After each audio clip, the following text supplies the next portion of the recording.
threats. Let's bring in the NYPD's Chief of Patrol, John Schell, plus the Sheriff of Terrell County, Texas, and retired Border Patrol Agent Thaddeus Cleveland. Chief, let's start with this. Is the NYPD doing anything specifically to step up security here in New York City, considering that we know the former president has a residence here? Absolutely. When it comes to Trump Towers, when we go back to the assassination attempt, we were out there within days just going over the apparatus we hadn't had already with our Secret Service partners we have a great relationship with. And then we're talking about what happens when he comes to town, when his family comes down. I think his son might be going to school soon here. So we had all those discussions, and we're constantly looking at what we're doing, how we can do it better, and we put some new changes in place. So it's every day for us when you think about it. Wow. Yeah, it's a full-time job. It's the threat's never going to go away while this is... Anything that happens in this world always has a connection to New York City, so we always have to proceed like that. All right, Sheriff, I want to talk about this. Sanctuary cities, like New York City is, defined as municipalities that limit or refuse to cooperate with federal immigration authorities in enforcing the law. As long as this status is in place, Chief or Sheriff, do you think the flow of migrants is ever going to start to slow down if people know that they can get to America, get into a sanctuary city? Howdy, Bob. Howdy, Katrina. And it's good to be back. And certainly not. And I'll be honest with you. You know, this country, we as Americans, we have an appetite for illegal alien workers. But we have to remember that whether it's migration, legal and illegal, and border security, those are two separate issues. We must secure our border. We have the pathways. You'll hear the political rhetoric saying we have to increase pathways. Look, we have pathways under Immigration and Nationality Act for people to come to the United States, but we have to secure our border. But to your point with the sanctuary cities, look, we've got several here in Texas as well. And those cities and those communities are very vulnerable. We've seen what's happened because of the illegal alien crime in those cities. But no, there's still an attraction for illegal alien workers, and not just there, but throughout the United States. Chief, I want to get your thoughts on sanctuary cities, specifically here in New York City, because that, I'm sure, affects the NYPD very directly.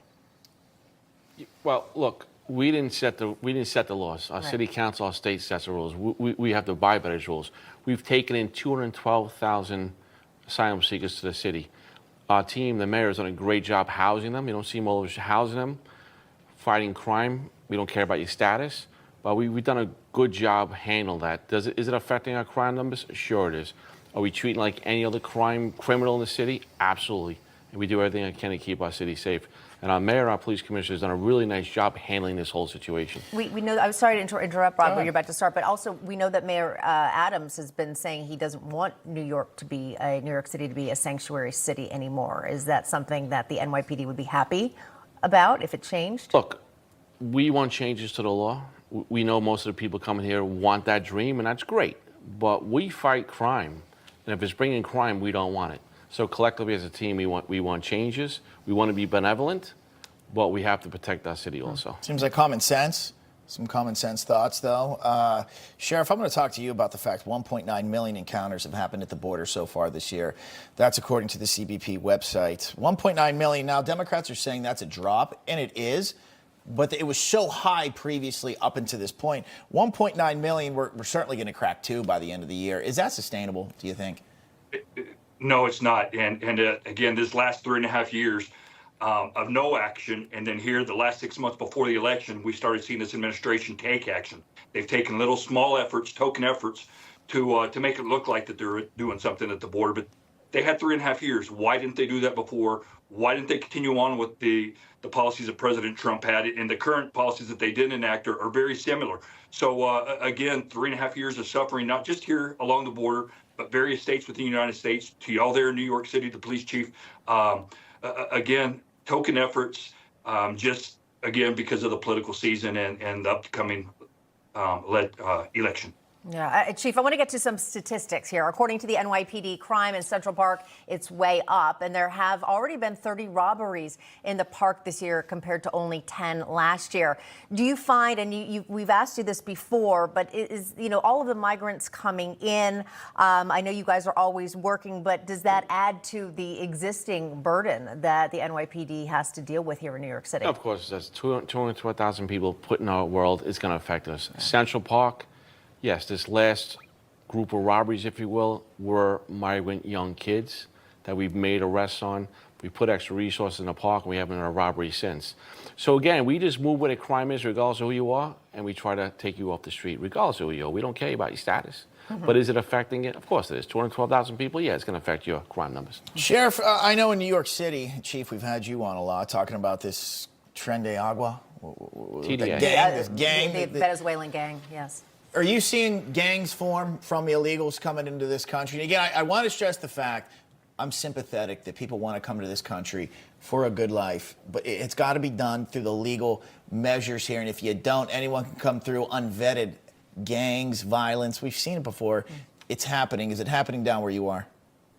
And Bob, I'm no different than you. I definitely believe in legal migration and people coming across the border in a legal manner. And again, I spent 26 years as a U.S. Border Patrol agent. And we're an agency that actually we save a lot of lives every year. But here to your question, specifically in my community, we haven't seen those from some of those Central American or South American countries, those gang members. Here, what we deal with are primarily people from Mexico still, people that are actually crossing our portion of the border. They're not surrendering for a political asylum or political relief.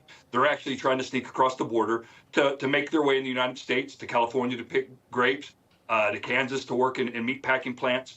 That's typically what we see. And once we catch them, we're still able to repatriate them back to Mexico. So very different.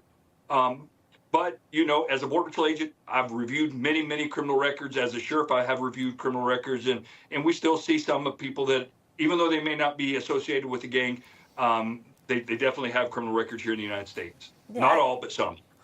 You know, Chief Chell, it's interesting because, as Bob pointed out, you know, people coming into this country, many of them truly want a better life. They want to have all of the things that America has to offer, pursue the American dream. But again, when they're coming in illegally, that just changes the quotient. That changes everything, and then it's hard to, I think, then deal with people, especially because you don't necessarily know who has bad intentions. You don't necessarily know, as Bob said, not everybody is vetted.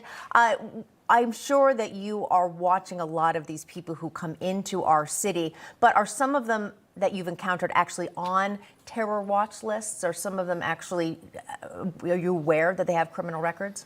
I'm not aware of terrorist watch lists and criminal records. How would we really know if you think about it? Yeah, I didn't know if you realized someone had been. But some people, a small portion have come here to further their trade of criminality in the greatest city in the world, and we're aware of that. But again, not like you said, Trina, not most of them.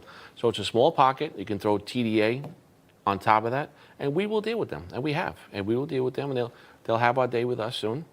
And the rest, as we fight crime, again, we don't care. We just have to reduce crime with everything we have here in the city. I think our cops are doing a great job doing it.